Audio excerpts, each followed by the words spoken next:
오늘은 성령을 너희에게 주노라 라는 제목으로 하나님의 말씀 나누려고 합니다. 14장에서는요 계속 믿음에 대해서 강조하고 있습니다. 우리가 14장 초반부에서 다락방 강화라고 말씀드렸었죠. 다락방 강화를 통해서 이제 예수님께서 떠날 날이 얼마 남지 않았다라고 얘기했을 때 그들이 근심하고 그들이 두려워하는 그들의 마음을 아시고 예수님께서 위로하시면서 너희에게 반드시 내가 성령을 보내주실 것이고 너희에게 오는 그 성령은 영원히 너희를 떠나지 않을 것이다 라고 그들에게 함께하는, 여전히 너희와 함께 하시는 하나님이 계시다 라는 것을 분명하게 말씀해 주고 있습니다. 그러면서 계속적으로 기도함을 통해서 하나님을 구해야 된다라는 부분들을 이야기하고 있습니다. 특별히 오늘 말씀에서는요 믿음으로 살기 위해서 계명을 지키는 일에 너희가 힘써야 되는데 그렇게 살 수 있는 힘은 바로 성령과 동행할 때, 너희가 성령과 함께 할 때 가능하는데 내가 성령을 줄 것이다 라고 말씀하시는 거예요. 우리가 이 땅에서 홀로 살지 않고 우리와 함께 하시는 분이 있다는 것을 분명하게 알려주고 계십니다. 자, 성령님은 어떤 분이신가요? 16절에 보면 또 다른 보혜사시다 라고 얘기해요. 또 다른 보혜사시다. 우리 16절의 말씀 함께 읽겠습니다. 16절 시작. 내가 어제 구하겠으니 그가 또 다른 보혜사를 너희에게 주사 영원토록 너희와 함께 있게 하리니. 아멘. 자, 보혜사는요 한문으로 보호하시고 은혜를 주시고 가르치시는 분, 보혜사가 그런 뜻입니다. 보호하시고 은혜를 주시고 가르치시는 분. 그리고 보혜사의 원어적인 의미는 제가 계속 설명 많이 드렸었는데 파라클레토스, 곁에 두고 돌보다 라는 뜻으로 부름을 받는 분, 돕는 자, 위로자, 중재자, 격려자 등의 의미를 가지고 있습니다. 예수님께서는요 이 땅에 자신이 아닌 다른 보혜사를 주셔서 우리를 곁에서 도우시고 위로하시고 사람들 사이를 중재하시고 우리를 격려하실 것이다 라고 약속하고 있어요. 그런데 왜 다른 보혜사라는 이야기를, 이런 표현을 썼을까? 저는 말씀을 읽으면서 좀 의구심이 들더라고요. 다른 보혜사? 내가 보혜사를 보내주면 될 것이다 라고 얘기하면 되는데 왜 다른 보혜사를 보내주겠다 라고 말씀하시는지가 약간 갸우뚱했는데 자세히 보면요 지금 제자들과 함께 하시는 보혜사가 계세요. 누구시죠? 예수님이에요. 이미 예수님이 그들의 보혜사, 그들을 보호하시고 은혜를 주시고 또 그들을 가르치시는 분으로 이 땅 가운데 오신 보혜사로 계시고 있다는 거죠. 요한복음 17장 12절 말씀에 그 말씀을 증명할 수 있습니다. 17장 12절에 보면 내가 그들과 함께 있을 때에 내게 주신 아버지의 이름으로 그들을 보전하고 지키었나이다 라고 말씀하세요. 그러니까 예수님께서 이 땅 가운데 오셨을 때 예수님은 이 땅에 보혜사로서 함께 하셨고 이후에는 자신이 떠난 다음에는 다른 보혜사 누구예요? 성령님을 우리에게 보내주실 것이다 라고 약속하고 있습니다. 자, 그런데 이 보혜사 성령님은 예수님처럼 사명을 다하신 다음에 예수님은 어떻게 하셨어요? 떠나셨죠. 예수님은 떠나셨지만 이 다른 보혜사는 영원토록 우리와 함께 하실 것이다 약속하고 있습니다.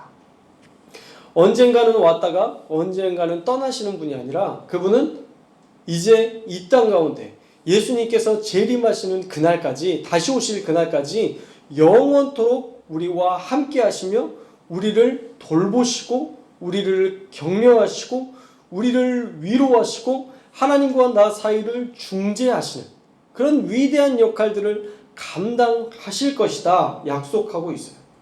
주님이 오실 날까지 이 땅에서 우리를 도우시고 가르치시고 은혜를 주시고 선한 길로 이끄시는 그 하나님이 바로 성령 하나님이시다라는 말씀입니다. 자, 구약시대에는 어떤 하나님이 강하게 역사하셨죠? 성부 하나님.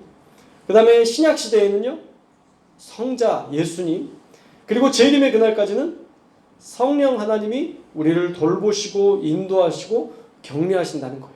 그러나 각각 다른 하나님이 일하시는 것이 아니라 이 세 하나님은 한 분이시다. 삼위일체이시다. 라는 것들을 우리가 꼭 기억해야 됩니다. 자, 그리고 성령은요, 진리를 통해서 알 수 있는 것이다. 라고 얘기하고 있어요. 17절 말씀을 볼까요? 17절 말씀에 보면 그는 진리의 영이라 라고 얘기하고 있어요. 그는 진리의 영이라. 진리를 떠난 성령은요, 성령일 수 없습니다. 많은 잘못된 성령 사역자들을 보면 진리는 없고 어떤 특별한 체험에만 집중하게 하는데, 성령님은요, 체험하는 게 아니라 성령님은 친밀함을 누리는 거예요. 내 안에 계신 그 성령님을 경험하고 내 안에 계신 성령님께서 나에게 주시는 감동을 가지고 내가 순종하며 살아가면서 하나님의 말씀, 그 진리를 따라 사는 것이 우리에게 가장 큰 목표이고 가장 궁극적인 신앙생활의 최고점이 될 수 있는 것이지, 어떤 신비한 예언, 방언, 그건 부수적인 거예요. 그것은 단순히 우리가 이 땅을 살아가면서 하나님과 잠깐 교제하는, 잠깐 이런 하나님이 계시다라는 것들을 경험하는 정도의 그런 과정이지, 그게 전부는 아니에요. 그래서 예언에 능이 있다고 해서 예언 막 하는 사람들을 보면 정말 조심해야 되는데, 그것들 조심하지 않아요. 막 뱉어놓고 책임도 안 져요. 그건 결코 하나님의 영이 임했다라고 말할 수 없는 거죠. 성령은요, 체험하는 게 아니라 친밀함을 누리는 거예요. 그분과 함께 내 안에 계신 성령님을 우리가 누리며 살아가는 것, 이게 진짜 신앙생활이라는 거죠. 진리와 연결되지 않는 신앙생활은요, 물거품이에요. 17절 말씀을 다시 한번 우리 봅시다. 우리 함께 읽겠습니다. 17절 말씀 시작. 그는 진리의 영이라. 세상은 능히 그를 받지 못하나니 이는 그를 보지도 못하고 알지도 못함이라. 그러나 너희는 그를 아나니 그는 너희와 함께 거하시며 또 너희 속에 계시겠음이라. 아멘. 자, 성령 하나님은 진리 안에서 일하시는 분입니다. 그 진리의 영이신 성령님은 말씀과 기도와 찬양, 우리의 이 예배 안에서, 그리고 기독교의 그 교리와 그 전통 안에서 일하시는 분이라는 거예요. 여러분 꼭 기억하셔야 됩니다. 진리와 상관없는 것으로 성령님과 연관시켜서는 안 돼요. 어떤 기도원이나 이런 데 가면 성령님이 감동 주셨다고 몇 천만 원 내놓으라고 이런 분들도 있는데, 그건 성령의 영이 아니라 사기꾼의 영이 임한 거예요. 그래서 성령께서 감동을 주시는 게 아니라 이 사람이 감동시키려고 하는 거예요. 전혀 다르죠. 하나님이 감동을 주셔서 내가 자발적으로 뭔가를 하게끔 하는 게 아니라, 당신 그거 안 하면 집안에 문제가 생길 거야, 이렇게 겁을 주고 두려움을 주고 공포를 줘서 뭔가 내가 자발적으로 정말 주님을 사랑하는 마음으로 드리는 게 아니라, 아이고 이러다가 우리 집이 큰일 나지, 이런 마음으로 드리는 거는 무당하게 시주하는 거랑 똑같은 거예요. 결코 그런 모습으로 하나님은 역사하지 않으세요. 하나님은 자발적으로, 성경의 말씀에도 계속 나오잖아요. 성전을 다시 건축하려고 할 때, 하나님의 그 전을 우리가 해야 된다 할 때 많은 사람들에게 하나님이 감동을 주세요. 그래서 나중에 그 성전을 지을 때 차고도 넘치도록 사람들이 물품과 폐물과 모든 것들을 기쁨으로 드렸다라고 얘기해 있어요. 두려움으로 드린 게 아니라 기쁨으로 드렸다. 그리고 나서 하나님께서 그것을 기쁘게 받으시고 다시 축복하시는, 이게 사실 신앙생활의 선순환의 반복인 거예요. 두려워서 드리고 아유 이제 됐다 안심하는 게 아니에요. 그건 신앙생활이 아니죠. 어떻게 살아계신 하나님, 그 위대하신 하나님과 나와의 관계가 두려움으로만 남아있어요. 성경은 결코 하나님과 나와의 관계가 두려움으로 남기를 원하지 않아요. 사랑으로 남기를 원하시죠. 사랑으로 사역하기를 원하시고 기쁨으로 살아가기를 원하시지, 결코 우리에게 두려움으로 어쩔 수 없이 신앙생활을 하게끔 하나님은 만드시지 않는다라는 거예요. 감동시키려고 하는 그런 말에는 우리가 대적할 수 있어야 합니다. 대적해야 돼요. 조금 심하게 말하면 보이스피싱과 다르지 않아요. 보이스피싱과 똑같은 거예요. 성령님은 철저히 진리 안에서 일하시는 분이세요. 말씀을 가까이 하고 예배를 가까이 하고 찬양 가운데 은혜를 누릴 때에 성령님께서 우리 안에서 일하시며 말씀하시고 깨닫게 하신다는 것, 우리가 이것을 꼭 기억하셨으면 좋겠습니다. 또 성경 말씀에 보니까 17절에 세상은 성령을 받지 못한대요. 우리가 세상 안에 있을 때에는 성령과 동행하며 살아가기가 어려워요. 다시 말하면 내가 세상 속에 살아가면, 그러니까 우리가 세상을 등지고 살 수는 없죠. 그러나 세상과 함께 버타고 살아가면 그 사람은 성령의 음성을 듣지도 못하고 성령과 함께 할 수도 없다라는 거예요. 왜냐하면 그 사람은 하나님의 영에 감동되어서 사는 자가 아니라 사단의 영에 미혹되며 살기 때문에 완전히 다른 삶이죠. 그들이 세상 안에 살아가면 세상의 소리가 들려요. 어쩔 수 없어요. 저와 여러분이 말씀을 가까이 하면 우리 안에 은혜가 충만해지고 우리 안에 기쁨이 충만해지는데 우리가 늘 뽕짝만 들으면 어때요? 네가 왜 거기서 나와? 그 내용 저도 뭐 자세히 가사를 다 알지는 못하지만 제가 아는 내용으로는 어딘가를 갔는데 나쁜 곳을 갔는데 내 사랑하는 여자친구였는지 누군가였는지 같이 나오는데 왜 네가 거기서 나와? 그러면서 이렇게 뒷목을 잡는 거잖아요. 춤이. 왜 네가 거기서 나와? 이게 뒷목 잡는 거래요. 내용이 다 그렇다니까요. 세상의 삶을 보면 황당하고 답답하고 왜 네가 거기서 나와? 그러면서 쓰러지는 그런 일들밖에 없어요. 그런 장면을 봤는데 성령 충만해질 수 있겠어요? 성령을 받을 수 있겠어요? 절대 불가능한 거예요. 그래서 우리가 늘 선택 가운데 있어요. 세상을 선택할지 하나님을 선택할지. 우리의 삶의 다양한 삶의 정황에서도 우리는 늘 두 가지를 선택할 수 있어요. 내 육신의 방법을 선택할지 하나님의 방법을 선택할지. 우리는 언제든 그 기로에 있습니다. 그때에 우리가 선택해야 될 것은 성령님이에요. 세상의 방법이 아니라는 거죠. 세상의 방법을 선택할지 성령께서 인도하시는 그 길을 선택할지 우리는 늘 고민의 기로에 있지만 고민할 게 없어요. 고민할 게 없습니다.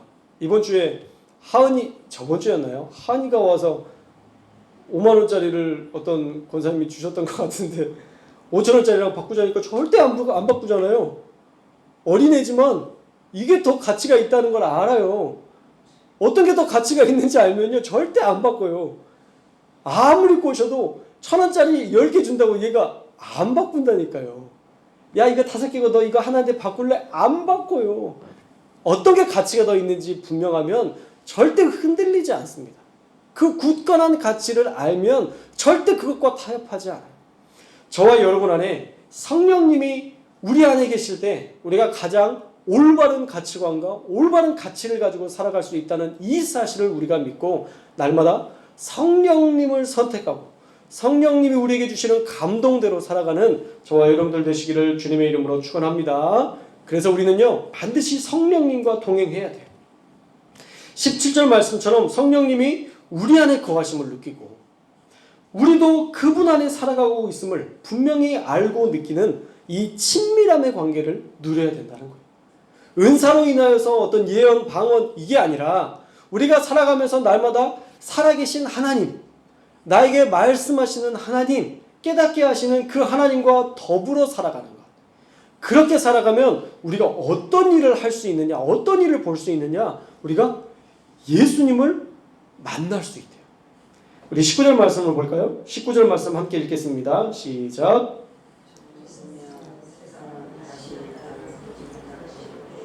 너희는 나를 보리니 이는 내가 살아있고 너희도 살아있겠음이라. 아멘.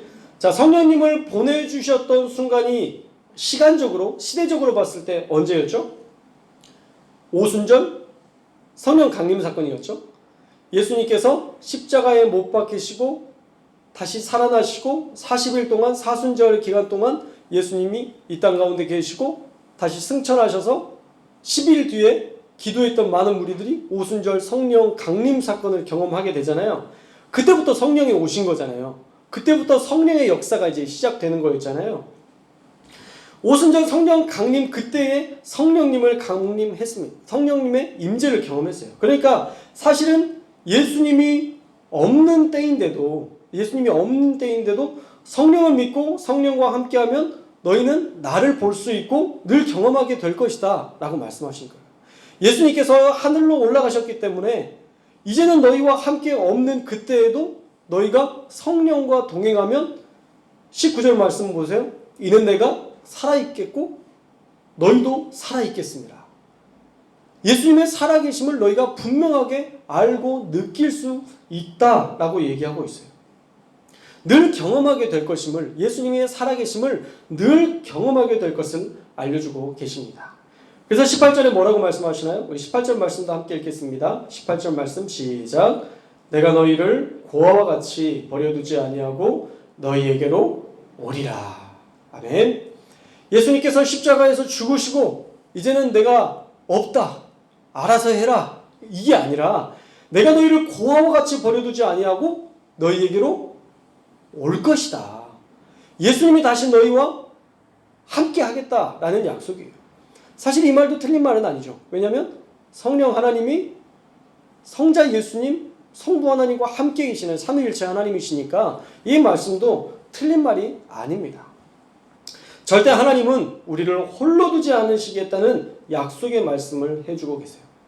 예수님의 사랑을 날마다 기억하고 우리 안에서 살아계신 임마누엘로 오신 예수님을 경험할 수 있는 비결은요, 진리의 영이신 성령님과 함께할 때 가능하다라고 우리에게 약속하고 있습니다. 그러므로 자, 20절 말씀 함께 읽겠습니다. 마지막 20절 시작.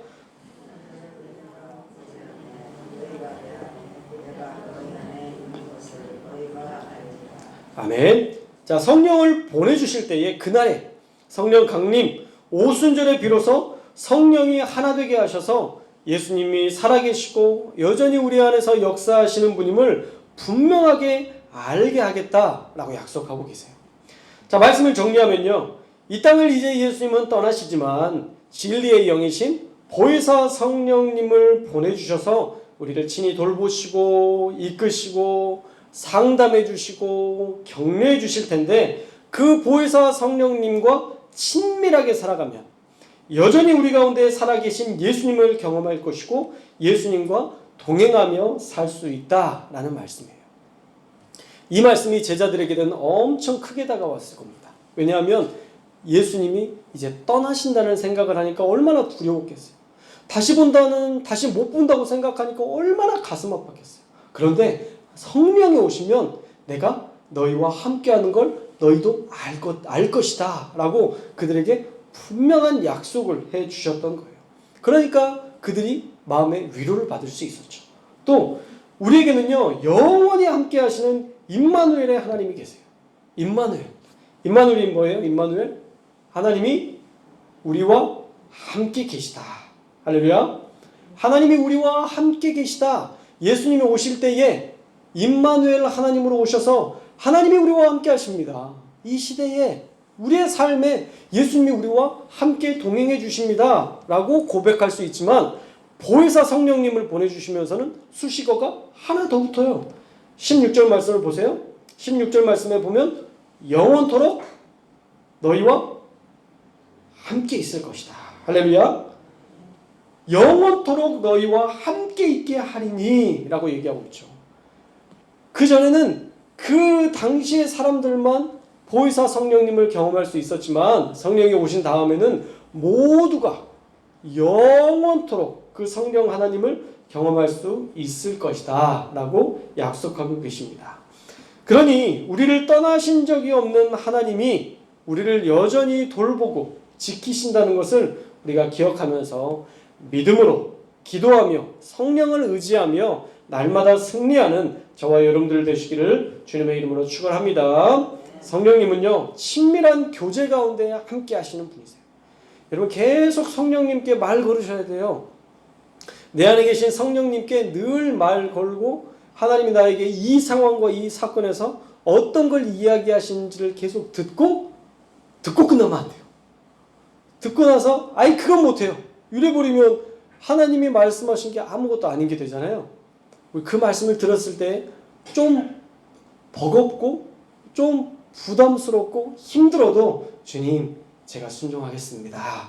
그렇게 그 말씀을 나의 것으로 취하고 나아가면요, 하나님이 그때에 성령의 권능까지 부어주세요. 넌 나를 위해 일할 자격이 있다. 내가 너에게 엄청난 권세를 부어주리라. 약속하시면서 우리에게 그런 권세까지도 주시는 것입니다. 그런데 진리 안에 거하지 않으면 절대 그분의 임재를 경험할 수 없어요. 우리가 교회를 나와도 성령과 동행하지 않으면 결코 삶이 바뀌지 않아요. 부흥회 때 막 몸을 때리고 막 반복적인 어떤 행위로 성령을 만나려고 해도 우리가 진리 안에 거하지 않으면, 그 말씀 안에 거하지 않으면, 그 말씀을 순종하지 않으면 절대 우리는 성령님과 교제하고 성령님과 함께할 수 없습니다. 그래서 우리는 날마다 말씀과 기도와 찬양 안에서, 그리고 매 순간마다 회개함으로 우리를 깨끗하게 하여서 성령님이 우리 안에 내주하시는 그런 신비한 경험을 날마다 누리고 그 말씀대로 순종함으로 저와 여러분이 살아계신 하나님, 영원토록 함께 하시는 그 하나님과 매일마다 동행하는 그런 큰 은혜 가운데, 친밀함 가운데 살아가시기를 주님의 이름으로 축복합니다.